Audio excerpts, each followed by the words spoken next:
You may proceed. Good morning, Chairman Cummings, Ranking Member Jordan, and distinguished members of this committee. When I was asked to testify today, I frankly didn't know where to begin after our visit to the border. Much has been made about the fact that we have said that this is a manufactured crisis. And in many ways, it is manufactured in that it is wholly unnecessary. It is unnecessary to separate children from their families. It is unnecessary to have a policy to detain innocent women and families that have harmed no person and are legally seeking asylum in the United States of America. It is unnecessary to have a policy that calls children unaccompanied when they arrive with older brothers, sisters, and grandparents and treat them no differently than human traffickers. And in speaking of trafficking, it is completely unnecessary for this administration to choose to implement policies like metering and so-called Remain in Mexico policies that dump innocent people in dangerous territories that puts them right in the crosshairs of human traffickers, ripe for picking. This is a manufactured crisis because the cruelty is manufactured. This is a manufactured crisis because there is no need for us to do this. There's no need for us to overcrowd and to detain and under-resource.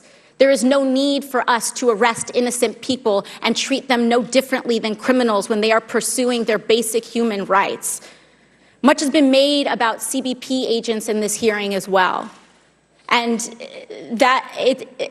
this is not their fault. And in some respects, in many respects, I agree, because it is a policy of dehumanization implemented by this executive administration, laid at the feet of Stephen Miller, that create a tinderbox of violence and dehumanization where hurt people hurt people. I would like to seek unanimous consent to submit the records of the names of 17 women I met during my trip to the border. I think one of the reasons, and what has been spoken of, is that there's two different universes, and it feels like we're speaking in two different worlds.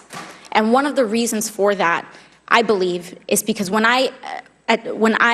we took our tour of the border, one of the first things that we were told was that we were not allowed to speak to the migrants, that we were not allowed to have contact with them, that we shouldn't. And this was given for reasons of, quote, their safety or for the expediency of the tour. And after we entered and after we were asked to surrender our cell phones at the beginning of the tour, we went in, and one of the CBP officers, after that morning, it being revealed by ProPublica, which I would also seek unanimous consent to submit to the record. While it was revealed by ProPublica, a secret Facebook group where CBP members were planning to harm or encouraging harm of myself and Congresswoman Escobar, as well as mocking the deaths of migrant children. Into that environment, we walked into this facility. We were asked to surrender our phones and be guarded by the people without a guarantee that no one there was in that Facebook group. We went in, and one of the officers attempted to sneak a photograph of myself and other congressional members. And at that point, we asked to enter one of the cells. We were allowed to speak to the women, and these are the women that we spoke to. It's their handwriting. And while we are being asked to speak only to officers, we are not getting the accounts of migrants, of their treatment, of what they are experiencing. And so when these women tell me that they were put into a cell and that their sink was not working, and we tested the sink ourselves and the sink was not working, and they were told to drink out of a toilet bowl, I believed them. I believed these women. I believed the canker sores that I saw in their mouths because they were only allowed to be fed unnutritious food. I believed them when they said they were sleeping on concrete floors for 2 months. I believed them. And what was worse about this, Mr. Chairman, was the fact that there were American flags hanging all over these facilities, that children were being separated from their parents in front of an American flag, that women were being called these names under an American flag. We cannot allow for this.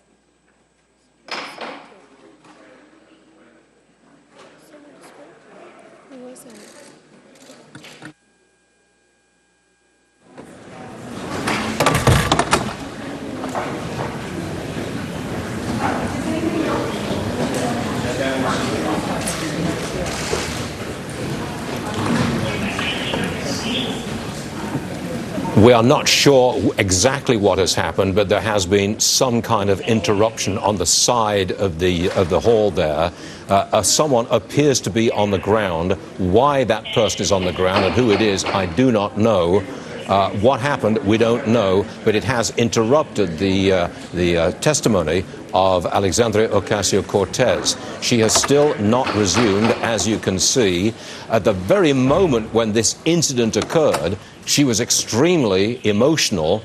I thought